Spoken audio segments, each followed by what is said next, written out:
Good morning class. बेटा कल हमने बात की थी मिरर फार्मूला की और आज हम बात करने वाले हैं मिरर फार्मूला के बाद मिरर्स के मैग्नीफिकेशन की। जो हमारे पास इमेजेस बनी हैं, जो ऑब्जेक्ट हमने मिरर के सामने प्लेस किए हैं, उसके थ्रू जो इमेज का मैग्नीफिकेशन मिला हमें, छोटा है, मैग्नीफाइड इमेज है, डिमिनिश्ड इमेज है, रियल इमेज है, वर्चुअल इमेज है, तो उसके लिए हम मैग्नीफिकेशंस निकालेंगे, मैग्नीफिकेशन का फॉर्मूला आपको बताएंगे और टाइप ऑफ मैग्नीफिकेशन की बात करेंगे।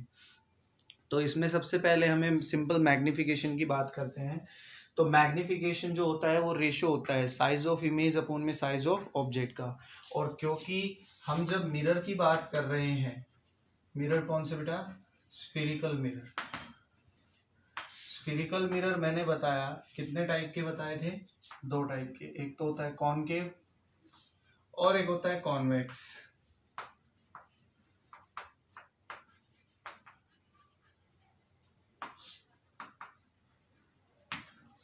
दो टाइप के हमारे पास मिरर हो गए, एक कॉनकेव मिरर और एक कॉन्वेक्स मिरर। तो कॉनकेव मिरर है वो रियल इमेज भी बनाता है और वर्चुअल इमेज भी बनाता है, लेकिन कॉन्वेक्स है वो हमेशा ही कैसी इमेज बनाएगा? वर्चुअल। तो जो मैग्नीफिकेशन का फॉर्मूला होगा साइज ऑफ इमेज। अब अगर मान लो कनकेव की हम बात करते हैं, तो अगर ये रियल इमेज बना रहा है तो रियल इमेज किधर बनती है? कनकेव में हमेशा राइट साइड बनती है। ठीक है, तो ऑब्जेक्ट डिस्टेंस और इमेज डिस्टेंस दोनों ही क्या होंगे? राइट साइड होंगे।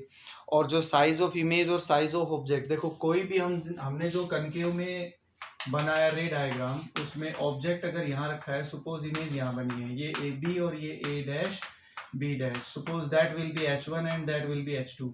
h2 be the size of image and h1 is size of object.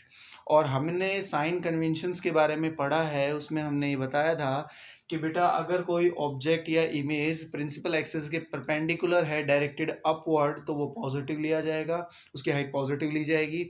और अगर कोई ऑब्जेक्ट या इमेज का जो हाइट है वो अगर प्रिंसिपल एक्सिस के परपेंडिकुलर है but directed downward, it taken to be negative. तो यहाँ पर h2 है वो नेगेटिव और h1 क्या लिया जाएगा? पॉजिटिव। तो मैग्नीफिकेशन का फॉर्मूला हमारे पास क्या हो गया? Size of image that is equal to minus of h2 upon में h1। और अगर मैं इसको साइज ऑफ इमेज और साइज ऑफ ऑब्जेक्ट की जगह अगर मैं इमेज डिस्टेंस और ऑब्जेक्ट डिस्टेंस की फॉर्मेट में लिखता हूँ, तो ये फॉर्मूला हमारे पास क्या आ जाता है? माइनस का v और माइनस का u, माइनस से माइनस काटेंगे तो ये फॉर्मेट लिखा जाएगा h2 by h1 is equal to, minus से माइनस कट गया, इस माइनस को इधर ले आएंगे तो ये बन जाएगा बेटा माइनस v बाई यू। तो ये आ गया हमारे पास मैग्नीफिकेशन का formula.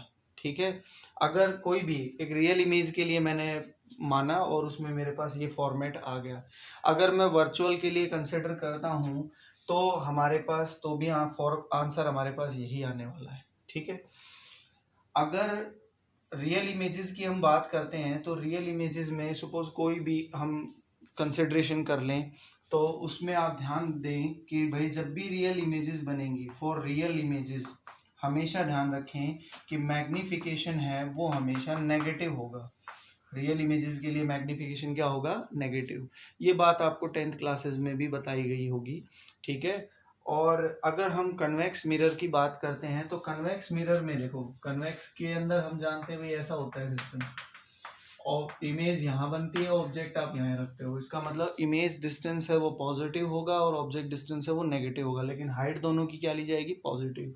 That means m is equal to, आप देखोगे तो क्या आएगा बेटा? h2 by h1, but the object distance is positive and image distance is negative, so we can return as h2 by h1 is equal to minus v by u. तो जो magnification का formula है वो mirrors के लिए same ही रहेगा, but आपको एक बात का ध्यान रखना है कि जब मैं वर्चुअल इमेजेस की बात करता हूँ तो जो मैग्नीफिकेशन है वो हमेशा पॉजिटिव आएगा for virtual image. For virtual image, virtual image के लिए हमेशा आप ध्यान रखें कि भाई मैग्नीफिकेशन पॉजिटिव और रियल इमेजेस के लिए मैग्नीफिकेशन नेगेटिव। न्यूमेरिकल्स में ये छोटी छोटी बातें हैं जो आपको पता होनी चाहिए। इसके बाद इसमें हम बात करते हैं टाइप ऑफ मैग्नीफिकेशन की। तो बेटा नेक्स्ट है हमारे पास टाइप ऑफ मैग्नीफिकेशन। मैग्नीफिकेशन के जो टाइप होते हैं वो 3 टाइप के होते हैं, एक ट्रांसवर्स मैग्नीफिकेशन, एक लॉन्गिट्यूडनल मैग्नीफिकेशन और एक एरियल मैग्नीफिकेशन। जो ट्रांसवर्स मैग्नीफिकेशन है उसमें ऑब्जेक्ट है वो दरअसल प्रिंसिपल एक्सिस के परपेंडिकुलर होता है। The object and image is always perpendicular to the principal axis, तो that kind of जो हमें उस तरह की इमेजेस में जो हमें मैग्नीफिकेशन मिलेगा वो दरअसल ट्रांसवर्स मैग्नीफिकेशन कहलाता है। और इसके अंदर ऑब्जेक्ट या इमेज वो दोनों के दोनों प्रिंसिपल एक्सिस के परपेंडिकुलर होते हैं। तो जब ऐसा होगा तो अभी अभी जो हमने मैग्नीफिकेशन निकाला वो दरअसल ट्रांसवर्स मैग्नीफिकेशन ही था। तो उस केस में मैं जो मैग्नीफिकेशन का हमारे पास फॉर्मूला होगा वो साइज ऑफ इमेज अपॉन में size of object that is h2/h1, और इस फॉर्मेट को which is also equal to -v/u, इस फॉर्मेट को बेटा आप ऐसे भी लिख सकते हो -v/u is h2/h1 is equal to -v/u is equal to, अब ये फोकल लेंथ की फॉर्म में भी लिखा जाता है, आपने 10th में भी पढ़ा होगा, f अपॉन में f minus u is equal to और f माइनस वी अपॉन में f। ये हमारे पास है फॉर्मूला किसके लिए, ट्रांसवर्स मैग्नीफिकेशन के लिए। ये फॉर्मूला है मैग्नीफिकेशन फोकल लेंथ और ऑब्जेक्ट डिस्टेंस का, ये फॉर्मूला है m, मतलब ये सब बराबर है। इतना हिस्सा तो मैंने अभी अभी पढ़ाया। इस फॉर्मूले को आप मिरर फॉर्मूला की हेल्प से चेंज करके लिख सकते हो, या तो मैं v की वैल्यू रख दूं या u की वैल्यू रख दूं। v की वैल्यू रखूंगा f और u की फॉर्म में, तो उसको फॉर्मेट को चेंज करेंगे तो ये ऐसा आ जाएगा। तो ट्रांसवर्स मैग्नीफिकेशन जब आपसे पूछा जाता है तो उसमें हम कहते हैं कि object is always perpendicular to the principal axis. If the object is not perpendicular to the principal axis and the object is along principal axis, अगर ऑब्जेक्ट है वो प्रिंसिपल एक्सिस के अलोंग रख दें तो उस टाइम जो हमें मैग्नीफिकेशन मिलेगा ऑब्जेक्ट और इमेज का वो मैग्नीफिकेशन लॉन्गिट्यूडनल मैग्नीफिकेशन कहलाएगा, and which is equal to m बराबर minus of v2 minus v1 upon में u2 माइनस u1। ये मैग्नीफिकेशन हमारे पास होगा, and which is also equal to height की फॉर्म में लिखें तो h2/h1। ये भी हम इसमें लिख सकते हैं। अगर मैं ये कह दूं कि ऑब्जेक्ट का जो साइज है वो अगर स्मॉल हो जाए, जैसे कि मान लो ये किस केस में होगा बेटा, जैसे मान लो कि भाई कोई एक ऑब्जेक्ट है, कोई एक रोड है, उसको मैंने प्रिंसिपल एक्सिस पर ऐसे रख दिया, तो इस केस में जो ऑब्जेक्ट है वो दरअसल क्या है, प्रिंसिपल एक्सिस के अलोंग रखा हुआ है ना, उस केस में आप इस मैग्नीफिकेशन के फॉर्मूले का यूज कर सकते हैं उन न्यूमेरिकल्स के अंदर, ठीक है। अगर मैं इसमें कह दूं इफ द साइज इज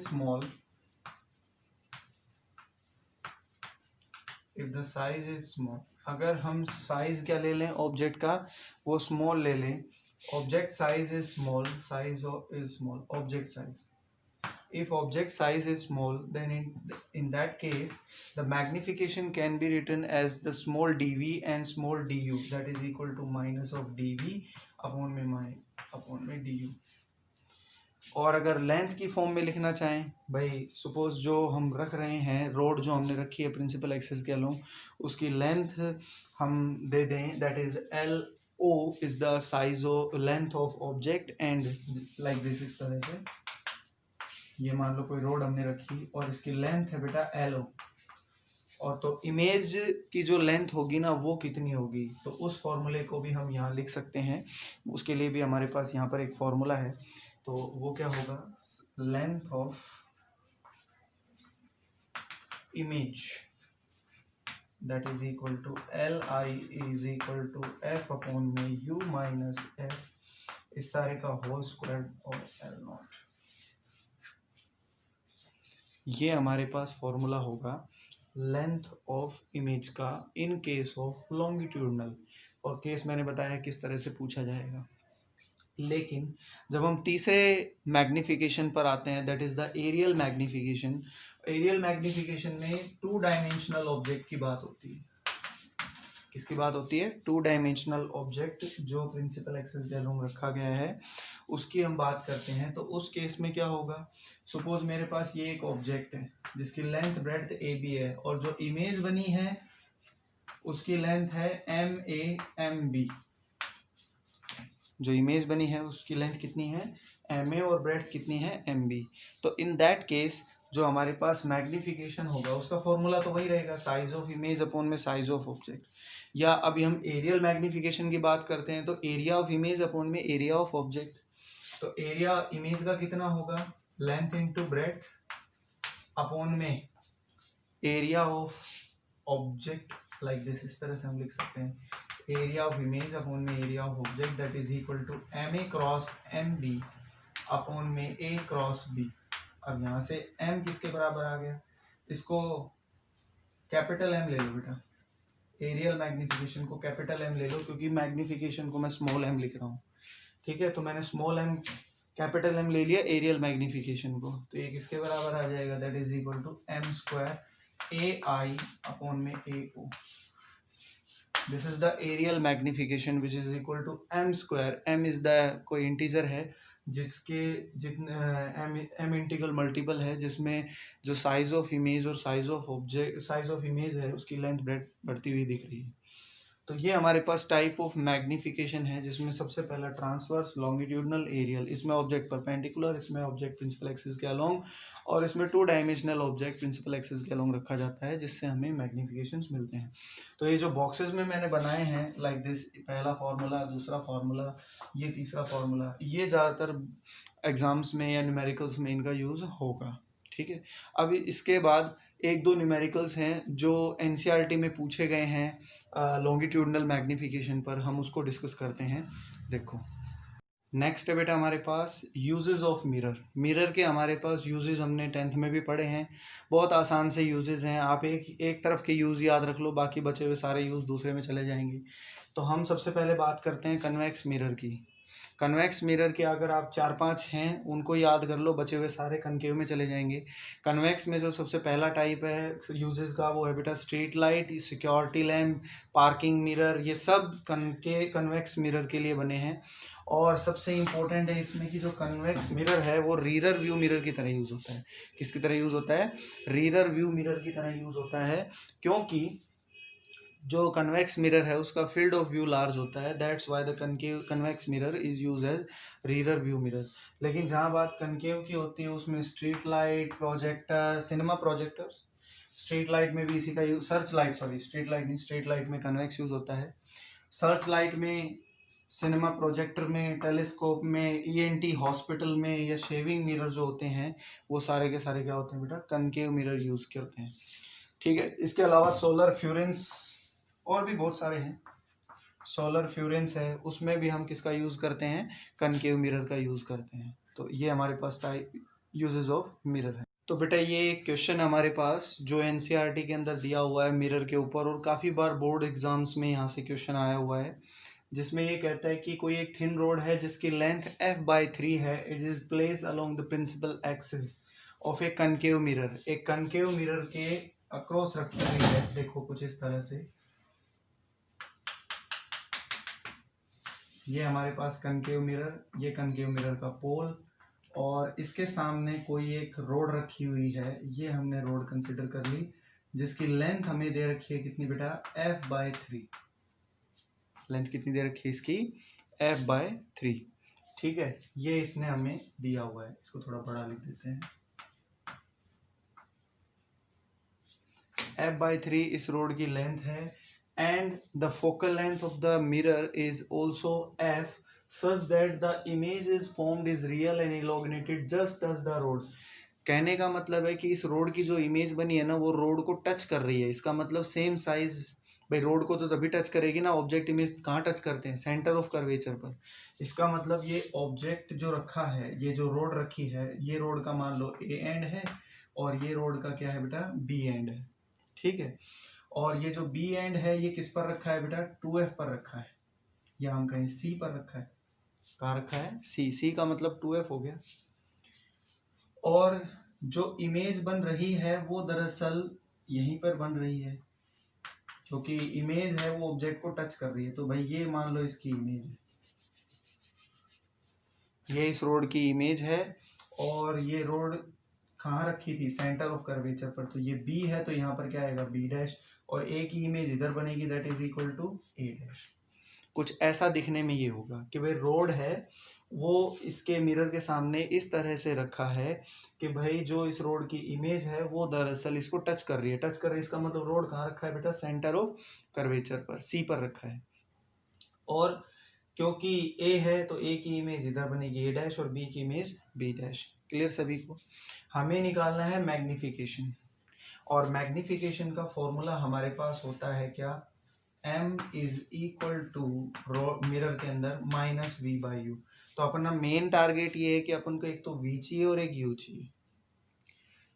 इस क्वेश्चन में लेंथ ऑफ द इमेज भी पूछ सकता है कि इमेज की लेंथ बताओ कितनी है। जैसे ऑब्जेक्ट इस रोड की इमेज कितनी दे रखी है? f/3, तो रोड की इमेज की लेंथ कितनी होगी ये भी आपसे पूछ सकता है। फिलहाल उसने मैग्निफिकेशन पूछा है, हम एक एक करके निकालते हैं। तो देखो ऑब्जेक्ट है वो किसके बराबर होगा भाई? ये हमारे पास ऑब्जेक्ट का हेड है, ये ऑब्जेक्ट का हेड है, और ये दूरी कितनी है? सेंटर ऑफ कर्वेचर से पोल की ये दूरी है 2f, एंड a से लेकर p का जो डिस्टेंस होगा वो u होगा, क्योंकि लेफ्ट साइड है तो ये u हो गया। और जो a डैश से लेकर, ये दिख रहा है सभी को a डैश से लेकर और पोल की जो दूरी है वो क्या होगी बेटा? v। u भी नेगेटिव होना चाहिए और v भी नेगेटिव, क्योंकि ये दोनों ही किधर है? लेफ्ट साइड है। तो अपन को v और u निकालने और ये दोनों ही नेगेटिव आनी चाहिए। ये फिलहाल मैंने पॉजिटिव लिख दिया है, लेकिन v की वैल्यू माइनस में आनी चाहिए और u की वैल्यू भी माइनस में, क्योंकि दोनों पोल के किधर है बेटा? Right side. आप लिखना चाहो तो इसको इस तरह से लिख सकते हैं v फिलहाल, ठीक है। हमें ये निकालना है, तो देखो कैसे निकालेंगे। u की वैल्यू बहुत आसान तरीके से निकल सकती है। अब ध्यान से देखो तो u किसके बराबर है? u दरअसल तब मिलेगा जब मैं 2f में से क्या घटा दूं? f/3। भाई ये a b की दूरी कितनी है? a और b की बीच की दूरी f/3 है, और pc के बीच की दूरी कितनी है? 2f, क्योंकि c का मतलब centre of curvature. Centre of curvature दरअसल किसके बराबर होगा? 2f, twice of the focal length. Focal length इसने f दे रखी है, तो u दरअसल किसके बराबर हो गया बेटा मेरे पास? जब मैं 2f में से क्या घटा दूं? f/3, that is equal to 5f/3। और अगर साइन कन्वेंशन के साथ इसको लिखूंगा u को, तो ये क्या लिखा जाएगा? -5f/3। ये तो है विदाउट साइन कन्वेंशन, और ये मैंने साइन कन्वेंशन के साथ लिखा, तो u दरअसल क्या होगा? -5f/3। एल्शियम ले लेंगे यहाँ से तो आ जाएगा आंसर। अब मेरे पास दूसरा टारगेट है v की वैल्यू को निकालना, और u है मेरे पास। फोकल लेंथ इस मिरर की कितनी दे रखी है? f, तो मिरर फॉर्मूला का यूज करूँ तो मेरे पास v आ जाएगा, और क्योंकि v का आंसर कैसा आना चाहिए? नेगेटिव आना चाहिए ना। u तो आ गया मेरे पास, किसके बराबर आया u बेटा? -5f/3, ये आ गया -5f/3 जो मैंने निकाला है। अब हम मिरर फॉर्मूले का यूज करेंगे, 1/f is equal to 1/v plus 1/u। और हम जानते हैं कि v की वैल्यू यहाँ पर क्या आनी चाहिए? नेगेटिव आनी चाहिए, क्योंकि यहाँ पे साफ साफ पता है कि भाई v किधर बन रहा है? राइट साइड बन रहा है। तो इस चीज़ को हम ध्यान से देखेंगे। देखो एक तरफ कर लो, 1/v इज इक्वल टू, इधर आएगा तो -1/f, ठीक है। फोकल लेंथ कनकेव की है ना, सॉरी, 1/f और माइनस का 1/u, ऐसा मैं इसको लिख सकता हूँ, ठीक है। अब क्योंकि इन सब की वैल्यू पुट करेंगे, f की वैल्यू और u की वैल्यू, कनकेव मिरर में फोकल लेंथ क्या ली जाएगी बेटा? नेगेटिव, तो इसको मैं लिख सकता हूँ -1/f, और u किसके बराबर था? -5f/3, तो ये प्लस हो जाएगा, दैट इज 3 ऊपर और 5f नीचे, हो गया। इसको इधर ले आओ, एल्शियम करते हैं इसका, तो क्या आ जाएगा? देखो 1/v इज इक्वल टू, यहाँ से एल्शियम आ गया बेटा 5f, that is equal to -5 और प्लस का 3, that is equal to -5f/2। ये आ गई तुम्हारी v की वैल्यू। तो v नेगेटिव आ गया हमारे पास, v नेगेटिव है, u नेगेटिव है, तो मैग्निफिकेशन पूछा है वो निकाल सकते हैं। तो m की वैल्यू किसके बराबर आएगी? Minus as it is, v की वैल्यू कितनी है भाई? -5f/2। u की वैल्यू कितनी है? -5f/3। -5f से -5f कट गया, 3 ऊपर चला जाएगा, तो m की वैल्यू क्या आ गई? -3/2। क्योंकि इमेज कैसी है? ये रियल है।